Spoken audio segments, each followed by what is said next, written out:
what are realistic expectations for the offense the rest of the season? I'd say with Jimmy healthy, George Kittle back, Debo, Brandon Ayuk, I think there will be some improvements.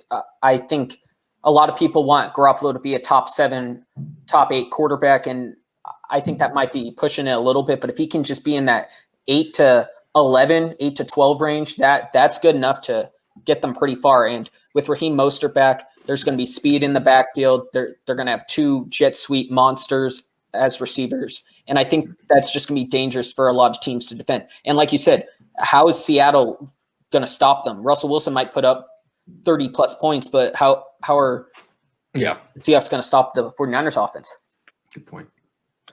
Realistic expectations for me for the offense moving forward for the remainder of the season is getting close to that 30 points per game that they averaged last year. They were right behind the Ravens in total offense scoring offense rather. And as long as this offense is healthy, they have one of the most balanced offenses in the NFC and the National Football League. They have a great run game with a plethora of capable running backs, all the wide receivers, George Kittle.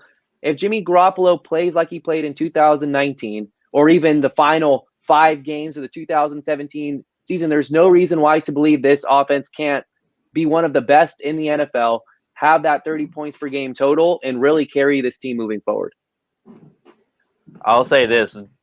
Jimmy Garoppolo, as far as like being a top 10 quarterback or whatever, I don't think it really matters, honestly, with this offense. And there's so many great quarterbacks in this league nowadays. I think remember hearing Steve Young say this. During Steve Young's days, you probably had a top 8 quarterback list that was consensus, and then after that was a big far gap.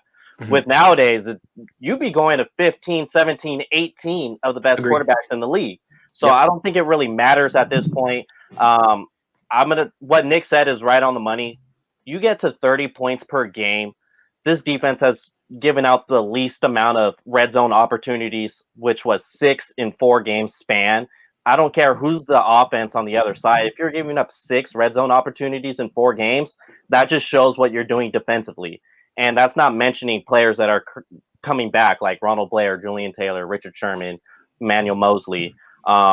So you have that offense humming at 30 points a game. The sky's the limit for this team. It really is. I mean, a lot of it depends on health and injuries. Yeah. But theoretically, if the Niners can get a fully healthy offense in a couple months maybe, with Jordan Reed and Kittle, Juszczyk and Mostert and McKinnon and Ayuk and Debo fully healthy and Bourne. Jeez. I mean, you'd have to say that's as talented as any offense in the league. Yeah. And then what you look at is if there were – is there an echo? No. If there were any reason, like if all these guys come back and the offense falters for any reason, who do you think's going to catch the blame for that? Kyle? No. Jimmy.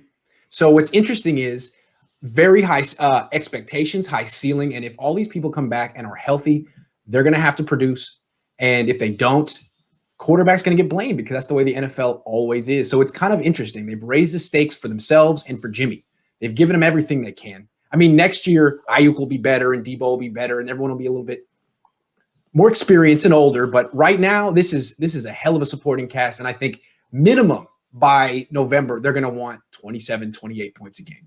Otherwise, they're not going anywhere because we know the defense isn't going to really hold teams below 20 anymore. Those days are over with. I would say the only teams that could probably hold them under 30 would be the Bills and then Belichick. That's about it. And the Eagles. Well, healthy now. Healthy now. Hey, Jim Schwartz did a good job. Jim Schwartz did a good job, though, I want to say. I'm talking about Jimmy Garoppolo with his receivers. True. I haven't seen them one game all year.